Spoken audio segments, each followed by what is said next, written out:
I'm an intensive care consultant. I'm on call at the moment. I can't tell you where I am. But we are very busy and we're filling up. And I've just taken a little break and I thought I'd listen. I've been listening throughout the day and meaning to phone because it is beyond me why people don't see what they are creating by just continuing to go out. We're treating the people who got infected 2 weeks ago, and we're getting full. So people getting infected now, who will be treated in 2 weeks' time, I don't know what's going to happen. I was driving in today, I can't remember whose show it was. Anyway, I thought I'd get in pretty quickly because there'd be nobody on the streets, but it took me longer to get to work than normal. And I was just amazed at the number of people I saw on the roads, on the streets, walking, going in and out of shops, which is fair enough. They've got to buy food. And then I think Sheila Fogarty said that she had heard that on her tweets that people who are not working and are working from home are going into the bars. And that's what happened in Italy. And the only way this virus stops is if we stop touching each other. If we got to keep 2 meters away from each other, we're going to wash our hands and just not touch anybody. And it may not be you that gets it, but for every one person that gets it off you, by the time 10 people have got it and it's passed through 10 lots of infection, we're up to tens of thousands of people who will have this virus, of which 10% will come into hospital, of which 4% will come into ICUs. You don't need to be a mathematician. Yeah, completely. You're already filling up. Full. We're expanding. This is serious. I don't know. Yeah. I don't quite get, why a government has to tell you, don't go to a pub. If you go to a pub, somebody who gets the infection that you may have, it may not be the person you touch, but within 10 people, there'll be people who'll be dead. That's basically the way this thing works.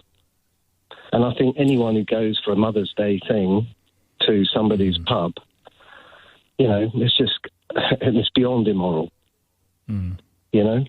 This will not stop unless we stop going out and infecting other people. You sound, Jack, not just frustrated, but quite furious. upset. Yeah. Well, I've been now doing this for, I don't know, 3 weeks we've been doing this. It's getting worse. There are doctors going down. There are nurses going down. Healthcare workers will die. There's been people in Italy, many healthcare workers who have died. And, I've cried. My colleagues have cried. I've been doing this for 25 years. I've never seen anything anywhere near this. Swine flu was a ripple compared to this. And it's catastrophic. And I just feel I'm on a sort of parallel planet to the rest of this country. I just don't. I come to work and I'm in a different universe to what's going on outside the window, and I can't understand why people don't get it. This isn't a joke. There will be no pubs because there'll be nobody going into them. This has got to stop, and I am very upset. Yeah. And I'll be a different person at the end of it. And so will a lot of my colleagues. And, I don't know what will happen, but, Well, look, Jack, I just feel extremely strongly that, when I'm hearing people saying, I'm just going to go to the pub, it's Mother's Day, I don't care. Well, I'm afraid that is killing people. It's going to kill people, and not just kill people, people who may survive it, could be crippled, be respiratory crippled for the rest of their lives. do you not necessarily just get better? You may not die, but you don't necessarily get back to what you were. And we will be overwhelmed, even if everybody just goes into their rooms now and doesn't go out again from what's happened in the last 2 weeks, because this sort of respiratory stuff comes 10 days after the infection that you get. So we're going to be looking at people when you hear the Prime Minister talking about we can get this down and we can start to turn the tide on this in 12 weeks. From your medical expertise, from everything that you have seen, and the complete juxtaposition between what you're seeing at work and what you're seeing when you come into work, what do you make of that 12-week assessment? Yeah, we can. You just got to stay in your... I'm sorry, almost swore. I saw something on CNN, and the guy said, we're a generation of people who have strived to make our lives so that we can basically function from a sofa.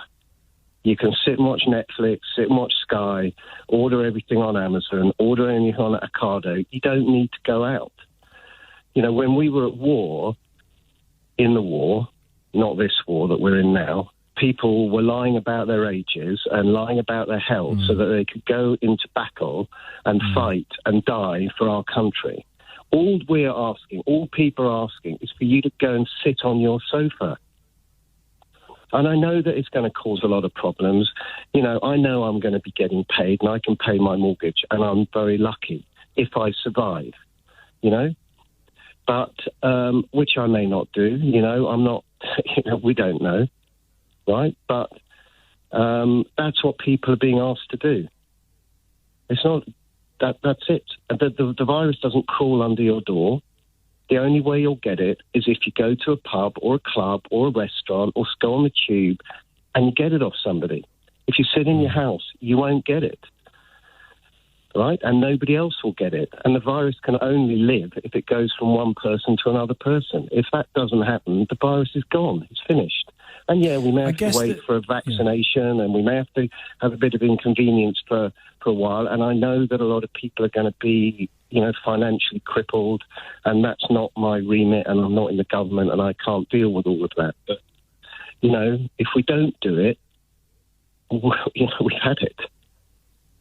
There's no I wonder, choice. Jack, whether then your assessment of how serious this is means that, forget the pubs and the clubs and the restaurants and closing them down, you need an Italian-style, Chinese-style, complete total lockdown, people told to stay in their homes, otherwise the chances of spreading this are greatly increased. Do you think that is needed? You just need to... I don't know why we think we're sort of not Italy and not China, and the virus is somehow different in the UK or in America is going to be different. And I understand we're a liberal democracy and we're not China, and I get that, and I don't know what will happen in China when they start to release people. There's still lots of people who can get it. They're not immune. So I don't know. I'm not an immunologist and I'm not an epidemiologist. I don't, but I do know that if we carry on just passing this virus to each other, we're going to be overwhelmed. However many beds, however many ventilators we have, however many IT nurses we have. 9 days ago, my son had symptoms, high fever and a cough. Phoned 111 and they said, isolate yourself, which he did. He was really poorly. He didn't get any worse, but he didn't get any better for some time, up to day 7. By day 7, he just started to come round a little bit. He was eating a little bit, and he got up and went to the toilet. So he was improving then. That was day 7. Unfortunately, on day 7, he suddenly got really bad in the afternoon, and my daughter-in-law phoned the ambulance to come. They came within 10 minutes, but in that 10 minutes, he just collapsed and died. Oh, Maureen, now, I'm so sorry. She wants to know, how safe is it for her to go in the bedroom? She won't go in because she said it's so full of virus in there. Yeah. How long do you have to wait before you feel that it's safe? Look, Maureen, I'm so sad. I could come and give you a hug if I could. Oh, no, I'm so that's sorry. exactly what I need. I've lost my son, and my family can't come near me. I feel your pain. I would give you a big hug if I could. And it's so sad. It really is. You bring tears to my eyes. I'm sorry. I know. The doctor is upset. And, yeah.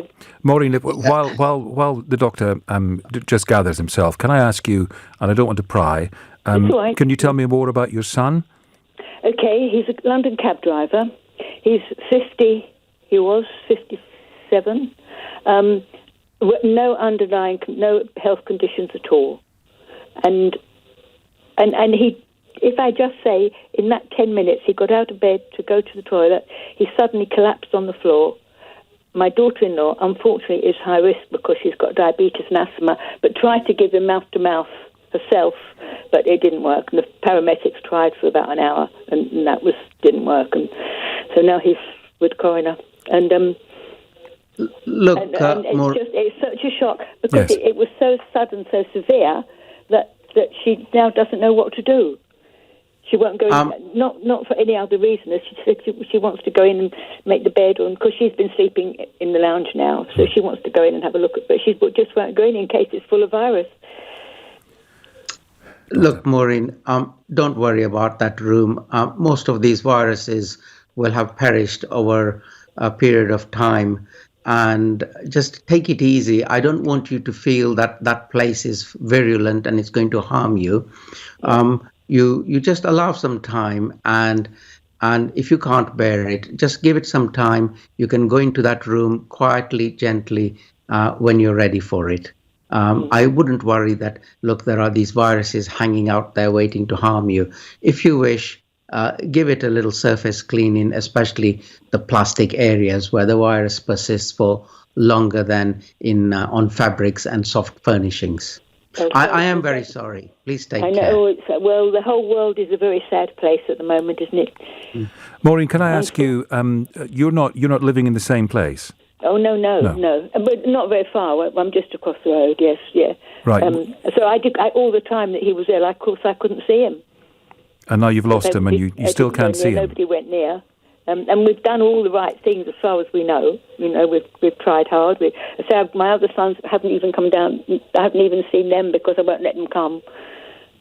And you haven't seen your son? I haven't been out, so I know that I'm okay. I haven't been anywhere near anybody for more than a week. So, but I don't want to chance giving anything to anybody. Of course. But you must still be in shock. Oh, absolutely. It's still a bit unreal, isn't it? The whole life that we've got now is unreal. How worried were you about him when he fell ill? How worried were you about him when he fell ill? Worried about? About your son. How worried were you? Or did you assume he'd get better? How worried was I? Well, no, not worried. Not terribly, because he didn't get worse. And everybody says, well, it's you get better out of that virus. It's just, and so he was, and he just started to get better. And I thought, that's good. That's the 7 days. That's what they tell you. But it just didn't. Something went wrong somewhere with his body. I don't know what happens with the virus. I know sometimes it goes to the chest. The paramedic said that he was congested, but just to suddenly collapse and in no time at all, in 1 second. So sudden. It's just unreal, yeah. How's your daughter-in-law? How's she getting on? How is she? Well, she's in shock, completely. I don't think she realises what's going on. I think she's all right, and they've got an 18-year-old daughter that's there, affecting her quite badly. But my daughter-in-law she's okay. She's coping, all things considered. But then I think sometimes you do when it's very new. It's just not real, is it? And this isolation, this isolation. I mean, the doctor is right. Well, she's got to be isolated. Yes. You can't even see her now. But the business of not being able to hug each other at a time like this and console each other. You so much need somebody to hug you, don't you? It's so cruel. It's so cruel. It is, absolutely. That's the sad part. That we're all alone. She's alone. I'm alone. And when you have this sort of thing, you need your family. You need people around you. I mean, everybody's really brilliant on the phone, got lots of phone calls and lots of texts, and so is she, flowers and heaven knows what, but you just can't get near anybody, can you? Would you mind, it would be nice, because we're only talking about your son in terms of his death, Maureen. Would you mind, you've told me a little bit about him, can you tell me a little bit more about him? Yeah. Okay, he was lovely, had a wonderful sense of humour, a London cab driver, very happily married, adored his wife and his daughter, mad Spurs supporter. I was a long way. I always say I was a long way down the pecking order. First came his wife, then his daughter, then his dog, then Spurs, and then me. But we were great. We were a good family. We all got on very well. What was he like? What was he like as a little boy? Was he like? Well, he was a middle son. He was a middle of three boys. And I always think a middle one has a problem, a little bit of a problem. He was a little bit of a loner as a little boy, because being the middle one of three can sometimes be a problem, and they're very close together. I had three children very close in 4 years. So he was, if we played games, it was either the youngest one went first or the oldest one went first, always. It was never. So he was a little bit sensitive and a little bit of a loner as a very little boy, but that he grew out of that very well, and he was fine, absolutely fine. He was lovely, yeah. It made me laugh, and he lived he was the only one of my sons that lived really close. Although all of them are good, I can't complain at all. He was very close, so he was on hand. He came to me every Friday for his breakfast, and if I needed a bulb changed, he would change it, and if I left my keys, he had my keys. So he was a rock to me as well. He was good. It was just so sad. It is. Maureen, if you want to, would you tell me his name? I don't mind if you don't want to tell me. His name was Spencer. Spencer. Well, we mourn Spencer with you, Maureen. You're not on your own. We're mourning with you. Oh, that's so kind. You are so kind. This has been such a nice conversation. I needed somebody to talk to. Really good to hear from you. And listen, feel free to call me again. I will. Hopefully with not such terrible news. Well, take care. Thank you very much. All the best to you and your family. Lots of love. Goodbye now. Thank you. Bye-bye. I spoke to you a while ago. I'm delighted to say that while I was overwhelmed, I found out this morning that I can go in tomorrow and have a test and hug my mum. Oh, my goodness me. We've been campaigning, as you know, for a long time, and yes.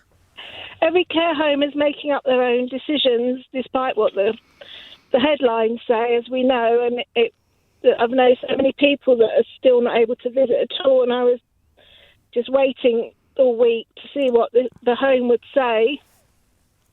And I'm just completely overwhelmed. Oh, I'm not surprised. I'm delighted. Oh, you're going to make me cry now. How long have you been waiting?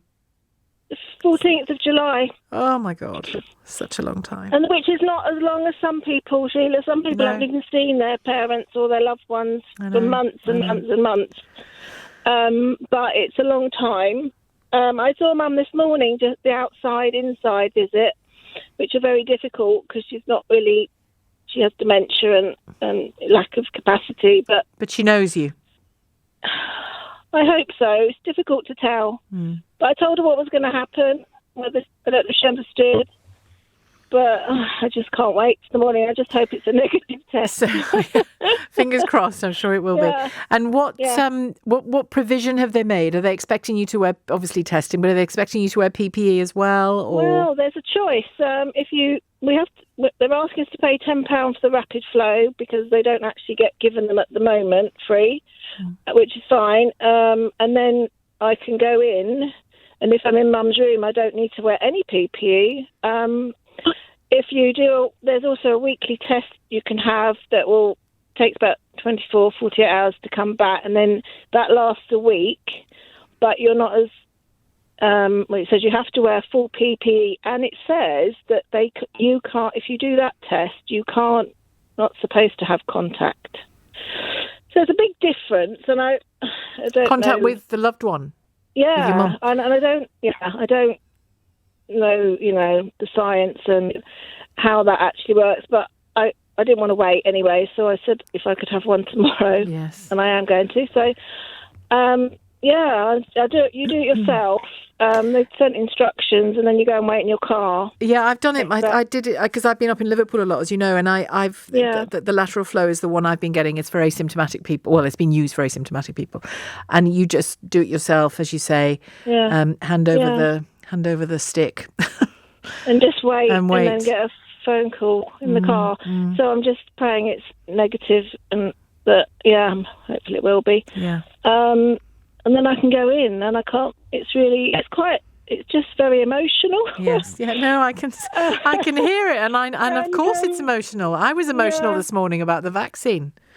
Yeah, yeah, definitely. And that's not. It's just amazing, and I just hope that I just hope every care home, that can do this, because it's so important. And I know it's difficult, but it's possible. Yeah. I work on the front line with the ambulance service, and our union, Unison, has sent a letter. It's been 3 weeks and it hasn't been replied to, asking the service why it has lowered its standards of PPE to like an apron and a surgical mask, when the World Health Organization clearly says there has to be a fuller apron and FFP3 mask, and they still not replied to our union.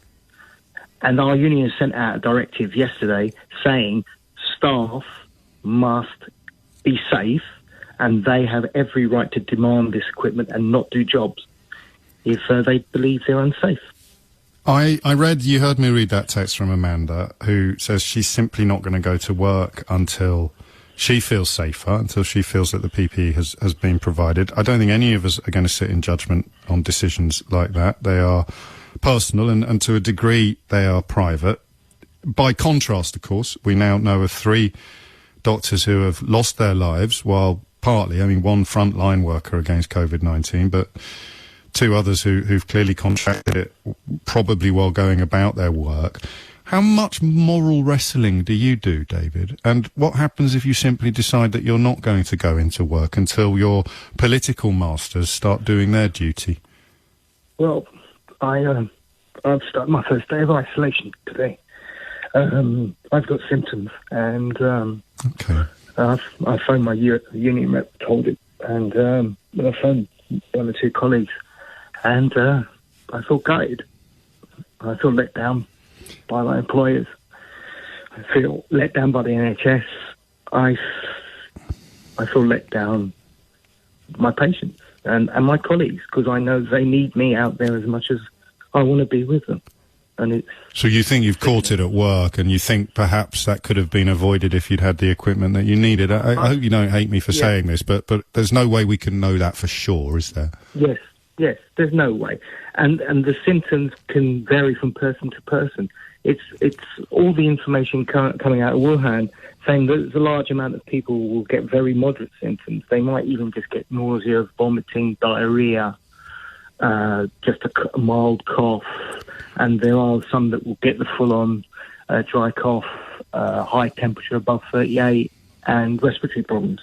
So it's not, as the television is telling you all the time, it's this, and then you've got it. It can be a lot of different symptoms, and it's that for me gets filed under forgivable omissions or forgivable errors, because very simply it is so new and it is so unknown. It's called novel coronavirus for a reason, isn't it? But you're absolutely right. The sheer diversity of symptoms, and the suggestion now that some, and again, I'll read one thing and you probably read another, but 30-40% of people who may have contracted it displayed hardly any symptoms whatsoever. I was reading a lot this weekend about people losing their sense of smell and losing their sense of taste and displaying nearly no other symptoms.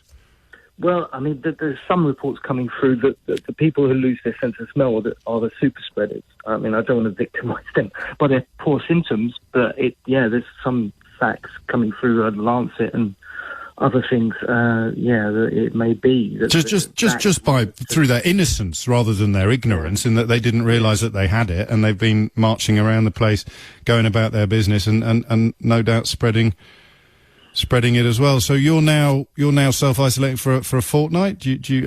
And also, mate, I can't believe we're still asking these questions. 7 days before you can get a test. If you've still got a fever, obviously you're not going anywhere. I spoke to a practice nurse yesterday, a very good friend of mine who has had it. She's the first person in my circle who has been tested and confirmed to have definitely had it. She's more or less, well, she is fully recovered, and she reminded me that some of the apparent conflicting evidence can be unravelled. So it's 7 days. You go back to work. Some people say 14, some say 7. That depends on whether or not you've got a fever. But you talk of guilt, and that's because, and this is the bit that the rest of us don't get, David, isn't it? Because what have you got to be guilty about? You've probably caught it while going about your duty, and yet the fact that you can't go about your duty today and tomorrow and for the rest of this week and possibly next week.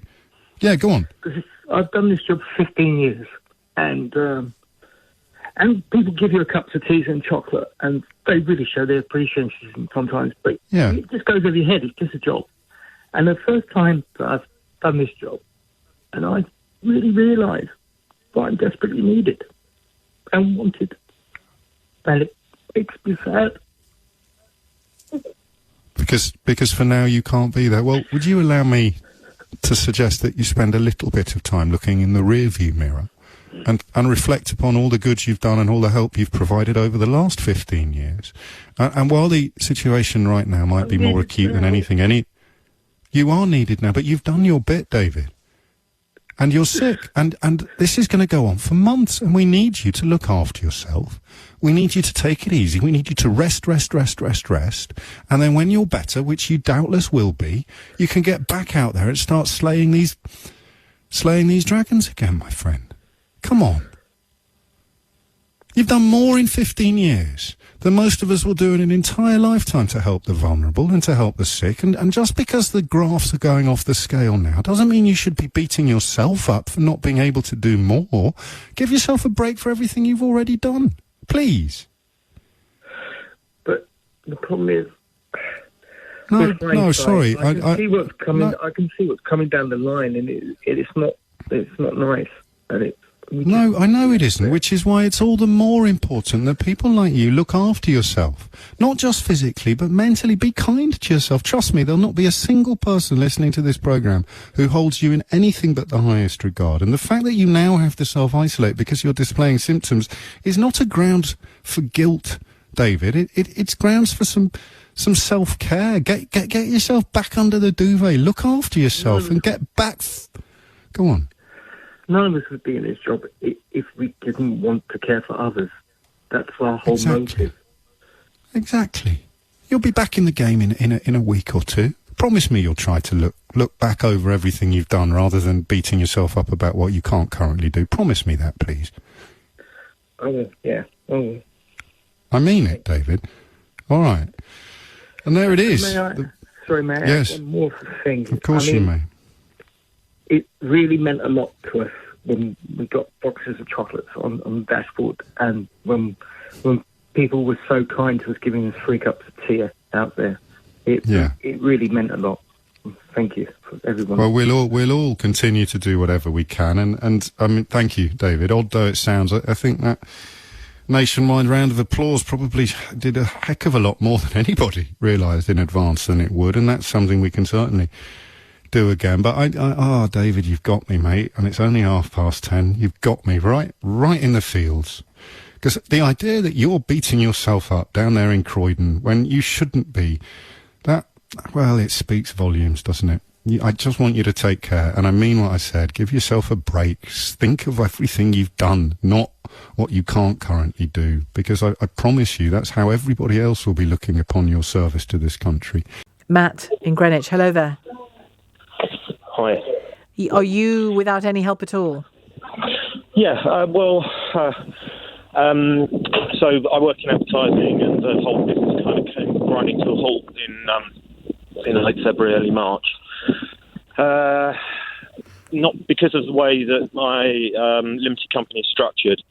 I pay myself what I now know are called dividends, but really it's just accessing the money that I've earned through my business.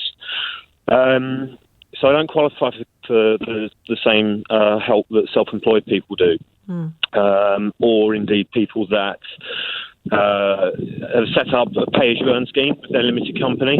Yeah. And so, yeah, I've received no government support. I spoke to my accountant and asked them what they thought I should do. Eventually, it took them quite a long time to advise me, just because there was no information out there and it was also unclear and everyone was so confused. But eventually, they advised me to apply for universal credit, and I went through that process, and they offered me £27 a month. Dear me. That's not going to do much for you, is it? Well, I don't know what you can do with £27 a month. I mean, I don't want to swear on the radio, but it's an insult. I've been paying taxes for 30 years. That's extraordinary. And now, now when I need some help, £27 a month is not going to do very much. So, what have you been able to do, Matt, to keep going? Well, nothing. I've just been using up my savings, basically, earning through those, and now I'm just doing cash in hand, painting and decorating, just to make ends meet. Just to keep going, yeah. Yeah. And what's been the impact of that on you? Huge. I mean, for 6 months, I couldn't pay for food shopping every week. What that does to a person's self-esteem is really damaging. What did you do to get through that? I have to take my wife's debit card to the supermarket, but she's working for a charity that deals in cases of domestic abuse, so her work's gone through the roof, so she's working in the spare room, and I'm just desperately trying to find work. Apologies if I get a bit emotional. It's a bit raw at the moment. So take all the time you want. I've got 2 daughters. One is 8. One is 2. So the 2-year-old has just finished 27 weeks of chemotherapy after kidney cancer. Oh, Simon. So clearly, I've been watching the news and trying to work out when I should or shouldn't take her sister out of school, because I don't want her to bring anything home. So I made the decision to pull her out of school last Thursday. I explained the situation to the school. They were fairly supportive. They gave me some resources to help do some homeschooling. On Friday, she developed a fever and a cough. So effectively, we self-isolated her in her bedroom, which has not been very easy with an 8-year-old, as you would imagine. Yes. And 2:00 this morning, we rushed her sister off to hospital. High fever, cough, and she's currently in hospital. They gave her a coronavirus test this morning, and she'll get a result. This is the crazy thing. She has to wait until Monday to get a result from her test. Does she stay in hospital for the duration? We don't know that yet. So waiting to hear from the hospital. Yeah. I mean, it seems unlikely that you'd be encouraged to take her home, doesn't it? Yeah, so I phoned the school yesterday and said, look, this is a situation with her sister. This was before this happened. Yeah. And they said, okay, thanks for letting us know. Oh, but by the way, we had 2 others that self-isolated last week, and it's like they didn't, if they'd shared that information, maybe I could have pulled her out earlier. And the advice, as of yesterday, would be to pull her out. Yeah. But it was a bit late for you, mate. Yeah. Everything crossed, Simon. Thank you. What advice are you receiving about the worst case scenario if she does turn out to have it? How vulnerable is she? Don't answer that if you don't want to. No, nothing. Who could give you that advice? Do you know? Well, we've got some from some of the cancer charities that we work with, but no one's given us any real clear guidance on anything associated with her condition. I'm assuming, based on the press conference yesterday, that maybe we'll be contacted later this week and told, but personally, it's a bit late now. And how's everybody doing? Bearing up.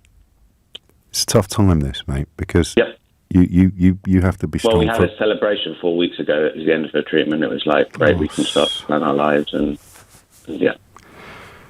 just hang in there, mate. Yeah.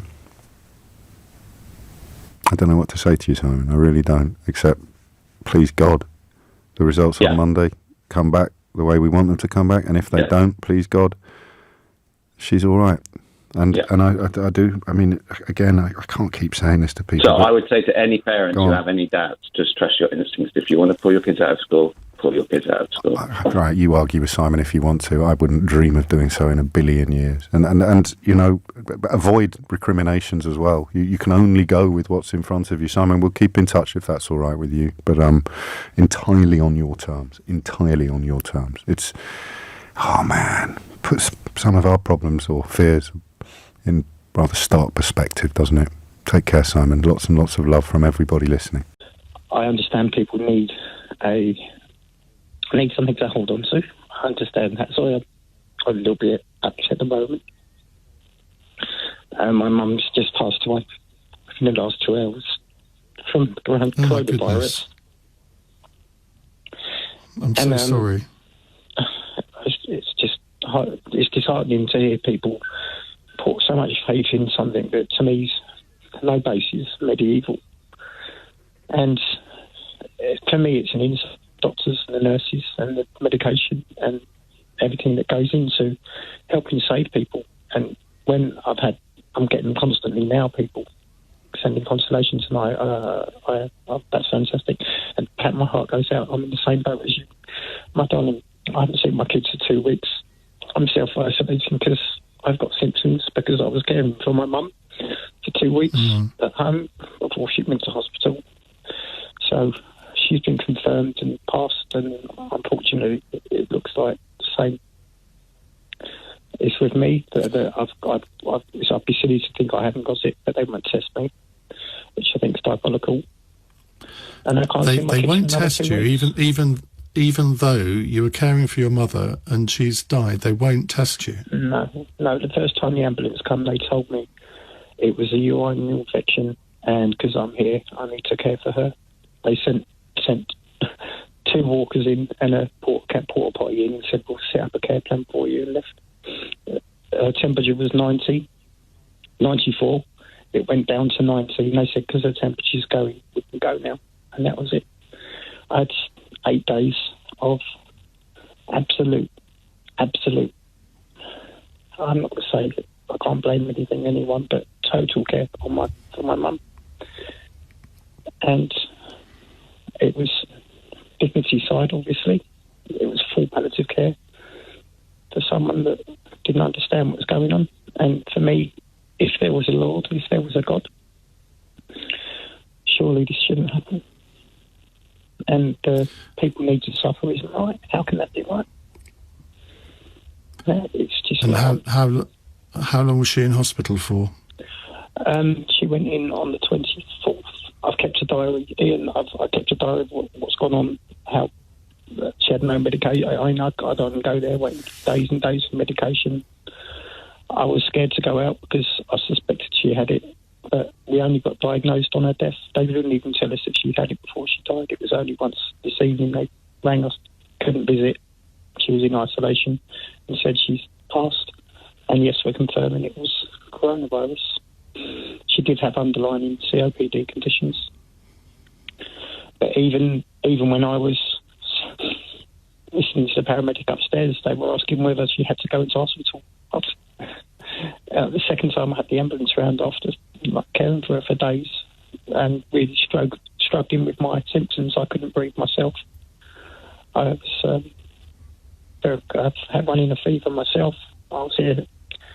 I couldn't do anything. It got to a stage where I just looked at my mum and apologised. I couldn't care for her anymore because I was ill. Do you feel let down by the whole system? I don't feel let down. I'm not going to have a go at the government. Listen, this thing. Anyone out there, please? I don't know what was that group today, and I had to let my friends know. And one person just put it on there, a couple of coronavirus strokes straight after the announcement. My mum died of coronavirus. Guys, you've got to look at this thing. I'm not going to lie. 2-3 weeks ago, I didn't take it seriously. But people who really need to self-isolate, and she went on holiday 3 weeks ago. We told her not to go. and she's come back and she's been infected. Where did she go? I'm not going to mention the it's not fair. It's she's an old lady. She was 79, but she went to a famous old people's place. I have tried to contact them to let them know that they'd had someone stay there and contracted. If you want me to, I'll email you full details. I'll even send you my diary of what happened, because I know that you're a literature man. Please do. Please do. No, that's absolutely fine. The doctors, the nurses, I'm not going to put anyone down. Even the paramedics that come here, the tremendous stress they were under. I bow to them. I will bow to anyone like that, rather than, sorry to say, people a false prophecy. I just Cliff, you presumably living on your own now? I can't go home. I'm in my mum's house. I have to stay here. I can't even go and see my kids. It's not. I've spoken to them on the phone. I'm stuck. I've now it's been confirmed to me that it's coronavirus, so I now have to self-isolate. I'm stuck in a house where, unfortunately, it's not very good memories for me at the moment. I'm sorry. It sounds like me. I'm sorry, but it's. Well, Cliff, do not apologise. That it's only happened 2 hours ago. I think everyone listening will understand your emotion. I mean, I remember what I was like when my mum died, and I mean, okay, it was very different circumstances to this, but well, let's not even go there. But the point is that you're on your own. You've just had this terrible thing happen, and I just want to be sure that you've got people that you're talking to. Obviously, you can't see them physically. He's brilliant. He's saying he'll come round, but absolutely not. No, I've told him to stay at home. I've told everybody to stay away. Listen, I can deal with this. I can't work anyway because of my symptoms, so I'm self-employed. I'm in that boat where I'm getting absolutely nothing as well, so I've got financial worries that I have. I've got... It's just everything that could go wrong has gone wrong, and it's that for someone to sit there and say, "Bless you, Cliff, I'll pray for you." To me, I'm very sorry, but it's just empty words in my head. Not from that person, please. People out there that believe in religion, I'm not. If you've got that faith, then you're entitled to have that faith, and I hope it comforts you. But to me, it's just never been there. Given what has happened to you and your family now, what would you like to say to people who are not taking the government instructions seriously and are not self-isolating and think that they are immune from it? You're just killing other people. If you're young, walking around, ignoring it, there's no other way of saying it. The possibility is now that you will get over it. You will catch it. I have got it. I can tell. My breathing today is a hell of a lot better. It's been really bad for the last 3 days. Today, I woke up with no headache, no aches and pains, and my breathing was better. Got a very, very sore throat. But why would I go to a shop? Why would I go out? Why would I dare?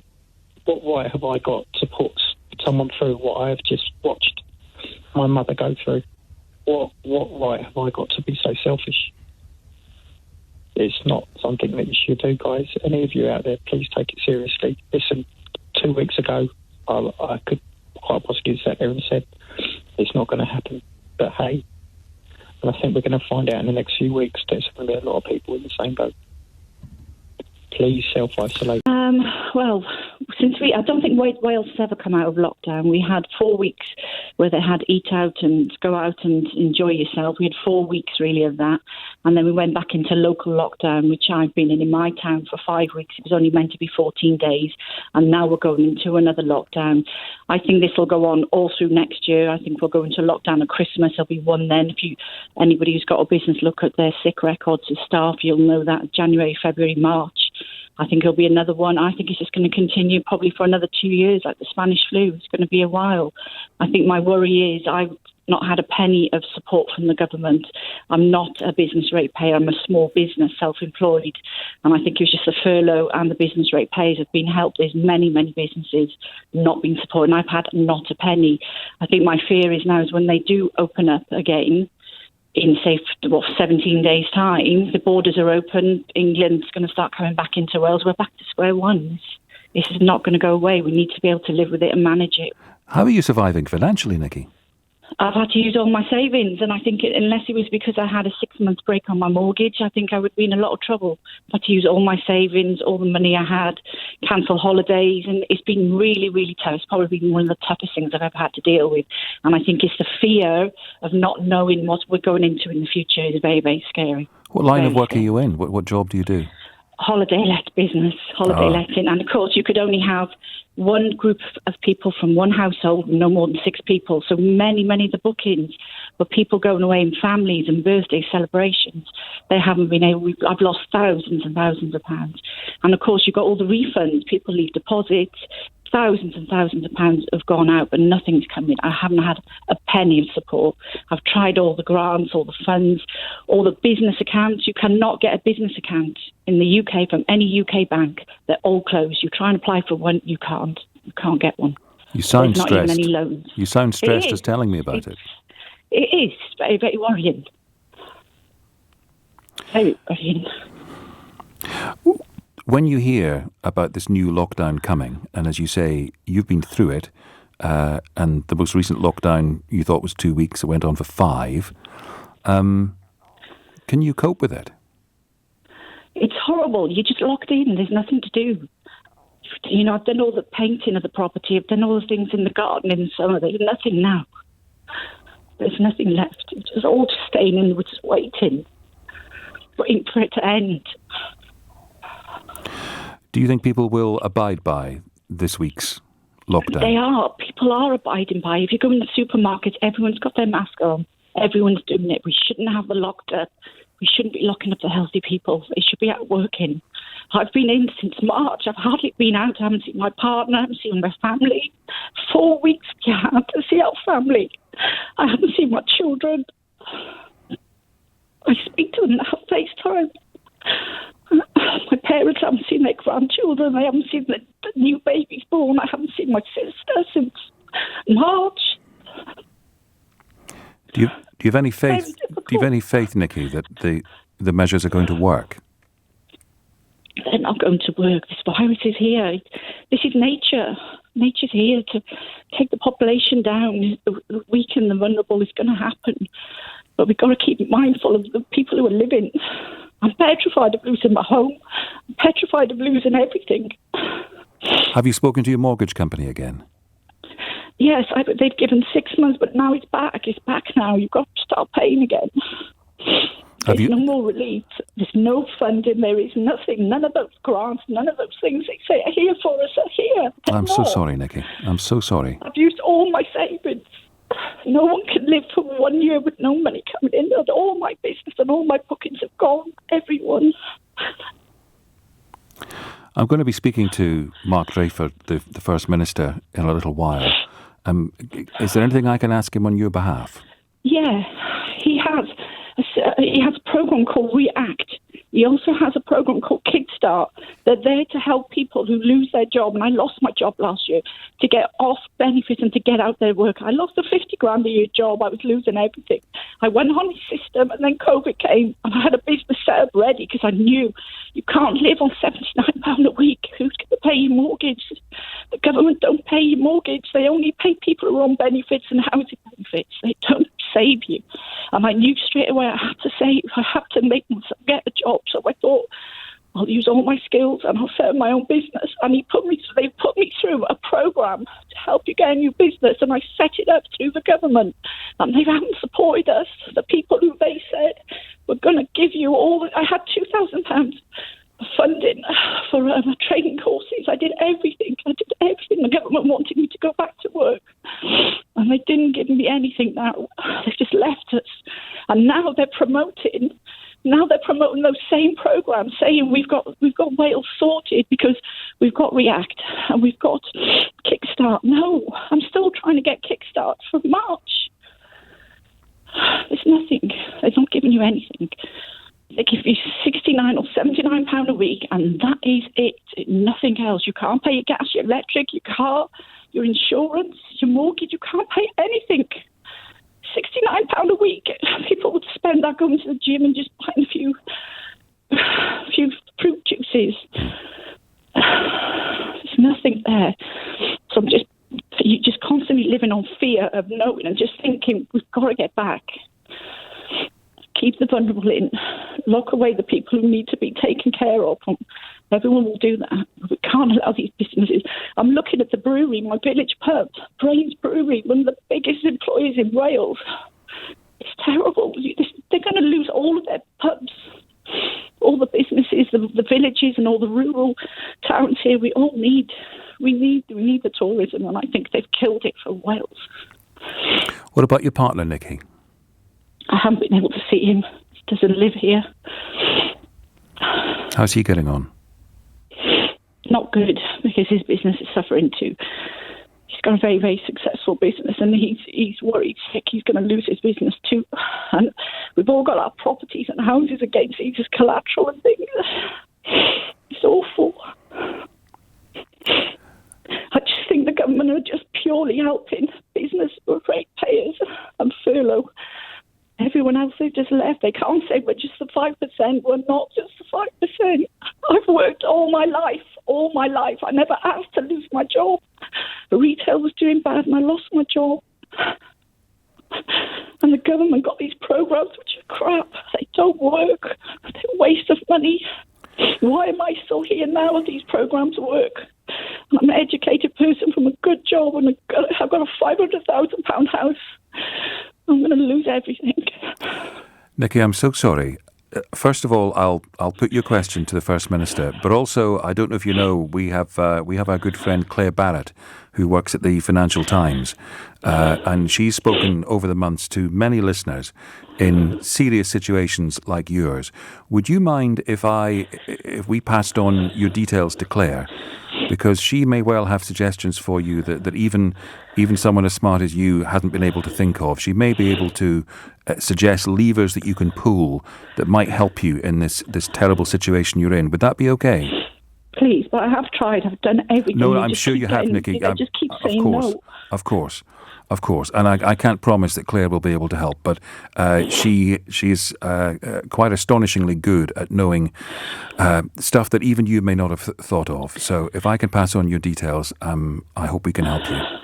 Okay, thank you. My sister works in one of the specialist paramedic units that the royal couple visited today. She was off duty, and what she was actually doing while she was off duty was being part of a guard of honour for a fellow paramedic who'd passed away after getting COVID. Oh, no. This chap had come out of retirement to go back and help during this pandemic. And I just watching this today, I thought, whoever advised them to come up here, I can't even go and visit my sister because she's in a different council area from me, and she's working, and she's like the rest of the NHS, and especially the people on the front line, but all of them obviously contribute. They're working their backsides off, and whoever advised the royal couple to come up and do that today, it's just, they need their head examined. Now, I just heard what Nicola Sturgeon said. I hadn't heard that before. I heard it on the clip whilst I was waiting to come on. Even they should have said, advised them that, what the rules are. It doesn't really look as if they really cared. And I didn't appreciate that there was lots of crowds coming out. But in many respects, I'm quite glad my sister wasn't in work today, because she'd have given them short shrift the kind of person she is. Because she has been scathing of people, as have we. I would say, I can't speak for England, I can't speak for other parts of Scotland, but I know of all of the people that I used to work with and socialise with and all of that, we've all been really, really strict with what we do when it comes to social distancing, when it comes to mixing, when it comes to all of that. And I'm watching my sister and her colleagues, as I say, knocking their backsides off every day, trying to help people. And I just think it was so well advised for them to come up. I'm impacted to phone in because yesterday we lost our mum. And I've listened to you a lot, and I listened to James, etc., etc. And when the impact that this, if people are not social distancing, if people don't do what they are advised to do, the impact on people when they lose relatives, it's bad enough anyway, because she was poorly over the weekend. We knew she was ill. We don't think it was a coronavirus. She had cancer. But it was I kept thinking, right, I can't phone the hospital, can't phone the doctor, because you put more pressure on them. So my sister did what she could and looked after with my brother. And then he found us yesterday morning on Mothering Sunday. So we went over. I have to say, I mean, I've been very careful about social distancing for a few weeks. I've had to get food like all of us, but we take sensible, practical measures. Yeah. The impact that when you have to then phone 999 or the police come out and they have to gown up. She was really good, the lady from Andover. And then my brother we had to stand in the garden because they can't come in the house. And then my brother had to sit in the police car and we had to try and trace her steps. I mean, she was 85, my mum, and she did still work a couple of days at Sainsbury's, but not for several months because she'd been diagnosed just before Christmas. But she was vulnerable anyway. She was vulnerable, at this point, yeah. But you tried telling her that. I don't know what I know, yeah. trying to tell my mum. You know, she drove here last Monday. She drove to see me and she stayed and I didn't. And she drove home and I kept saying to her, "Are you sure you should be driving?" "No, I'm fine. And she sort of zoomed off down the road, waved, blew me a kiss. We didn't hug, we didn't kiss. You can't do things like that. So the last thing, when I saw my mum, I couldn't hug her. But people, when we drove down, we did go to see my son, who's in Southampton, and we drove down. And on top, I live in a village near the South Downs, and I couldn't believe the crowds. But it wasn't even that they were far away. I'm lucky I can walk out in the countryside. I'm lucky that I can just step out into a garden. But people, I've never seen such crowds. It's like Brighton Beach. It's never been like that up there. And then I'm seeing things on social media where people are very close together on trains and that. And it's people, they're not taking it seriously because elderly people are vulnerable. And then we don't know if we'll get a funeral. We were told that. We have to wait for a coroner's report.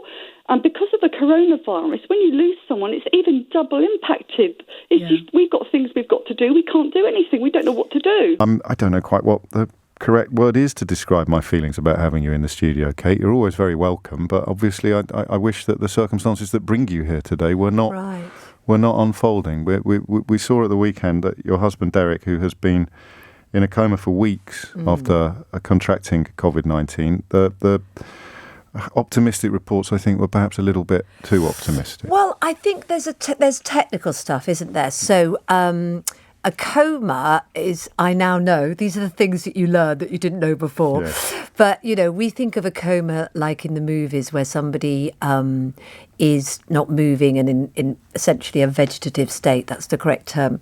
And so you could stab them with a knife and they wouldn't move. But there's actually various different states of consciousness that come into it. And what Derek's in is a minimum state of consciousness. So he is opening his eyes, which feels like a breakthrough moment because you suddenly look into someone's eyes. But then it's become apparent that actually from there, we still don't know whether he can emerge any further. So obviously we're hoping he can, but it's weeks, it's months, it's potentially years for the recovery. Presumably that is the hardest thing of all to deal with, is the absolute absence of any hook to hang your hopes on. I know what you mean, but I think the hardest thing to deal with would be the loss of life. So I'm very grateful. So as long as hope sustains. Exactly. And I'm very grateful because so many people have lost loved ones that I'm very grateful that he's still here. There is still hope. There's still a chance. You know, there's still things to work for. And there is some bits of progress. You know, his kidneys look like they're starting to recover and other things are. So there is hope. But yeah, you're right. You know, we're in an extraordinary situation with COVID and with the pandemic generally, aren't we? Where we are in a world of unknown. Already, some of the things they've learnt because of the way it's affected Derek have changed the way they're looking at other patients who get it. And it's almost a daily learning from the medical profession. And when they say, we don't know if he can recover, but we can't rule out that he can recover, it sounds like you're trapped in a strange and terrifying series of double negatives. Yes, of course. But actually, they're telling the truth. That is the situation, and only time will tell. We don't really expect doctors to give us 50-50s, do we? Or to give us, well, not sure, unknowns. We naively and wrongly, and I know some doctors find it quite difficult to navigate. We do expect them to provide us with certainties. Yes. Well, they always say, apparently, when you start to train to be a doctor, never say always and never say never. There you go. Because the world can surprise you. You can say, this always happens and this never happens. And the human body does incredible things for the good and sometimes sadly. But I think it's sort of symptomatic of what we're all going through, which is the people that you trust in a crisis, whether it be my children that you were talking about, me, and their dad, or politicians or doctors, are facing a situation which is, it's the word of the times, isn't it? Unprecedented. Yes. And they're human. I mean, I've been contacted by so many politicians of all parties, sort of humanly reaching out, and you can see that they're struggling with things. The doctors are fighting with, sometimes 30 or 40 years of medical experience to bring to bear with a virus that is just behaving in a way that's very unpredictable. It's also, as you speak, a reminder of how even the word COVID means different things in almost every household. I mean, for good or for ill, I think it was inevitable, because your experiences bear no resemblance whatsoever to the experiences of many people who have had it. So, well, I've had it. Yes. And my experience was, I had it as Derek was going into hospital a few days later. And it was a bad case of flu, and I think there was one day for me where I thought, God, if this gets any worse, we're going to be in trouble, because there's the two of us involved. But it was nothing like this. And Derek, when he went into hospital, didn't have a cough and didn't have a temperature, which back in March was the thing we were all told to look out for as a symptom. And actually, he had different symptoms, which we're learning also have devastating consequences. And you've seen at first hand the NHS stepping up in ways that presumably leave you reeling. I mean, they're just extraordinary. There was one point which we've moved away from a little bit now, thankfully, where,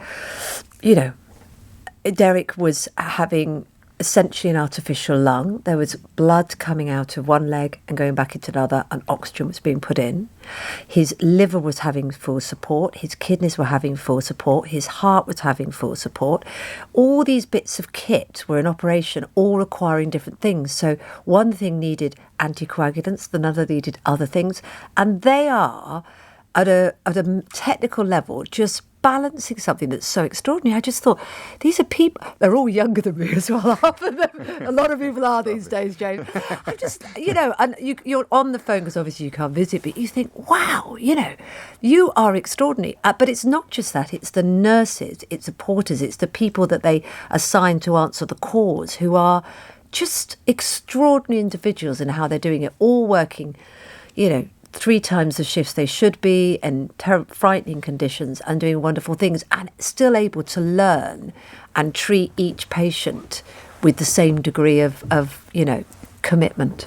But yes, that's a good point, that everybody gets the same treatment from the NHS. Really but of course, not everybody gets the same treatment outside of the NHS. And I wonder whether, because you mentioned all of the support and all of the warmth that you've received personally, but is this one of those times where life might be easier if you weren't a public figure? I don't know about that, actually. I don't know about that. I mean, apparently there was a picture of me in plastic garden clogs. Well, I was doing a clap for carers. They'll be sold out by Sunday, Kate. Which my friend said, listen, I know you're not thinking about the fact there might be photographers around, but is there any chance you can... I was like, oh my God, that was awful, and I probably haven't shaved my legs for months. So there are moments where you probably... But also you don't give a damn about anything like that, do you, at that point? So I don't mind. And the plus side is that there's a feeling of... there's a terrible feeling of isolation when the person you love most in the world and the person that you would call first or ask first for help is the person that's in trouble. And having messages from people saying, I'm going through this, I'm thinking of you, and sticking together, I think is a wonderful thing that a lot of people don't have. And, the doctors are saying now that I've got to get on, and I'm very keen to,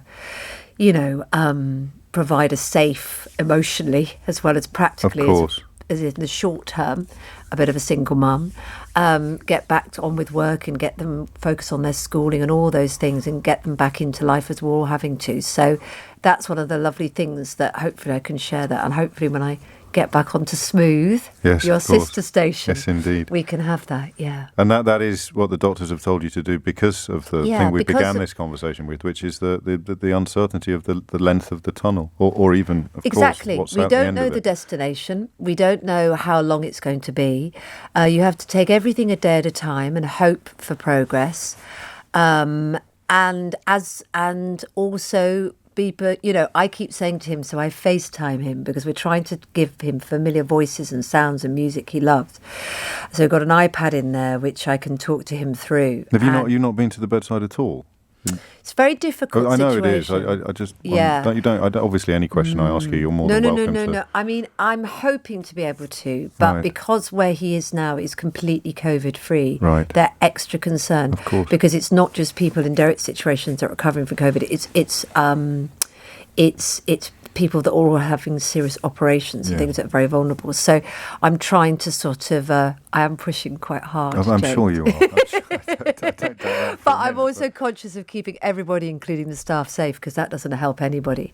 But that's been a really useful tool for him to be able to hear that. And I keep saying to him, we're going to go to the Maldives, which is somewhere that we've both wanted to go. And the doctor did say to me, maybe don't buy a ticket, but it's great that you're... Let's take it a day at a time, but it's great that you're giving him that positivity. But, you know, so it's that balance, isn't it, of being hopeful and keeping going that I think we're all facing, you know. Well, not on the level that you are, but I understand the point you're making. How do you convey that to the children? Again, if I'm straying into territory you're not comfortable with, then just tell me to get lost. I've tried to be really open with them. 6 times they said they thought he might die today. I know, I saw. And I didn't tell them that on that day because I don't know how you manage that thought. How do you manage it? As a child, really? I think it's too unsafe. But apart from that, I have been really honest and said, we don't know. He seems to be doing well. We don't know, when he can get better, but we know he's trying. He's really trying.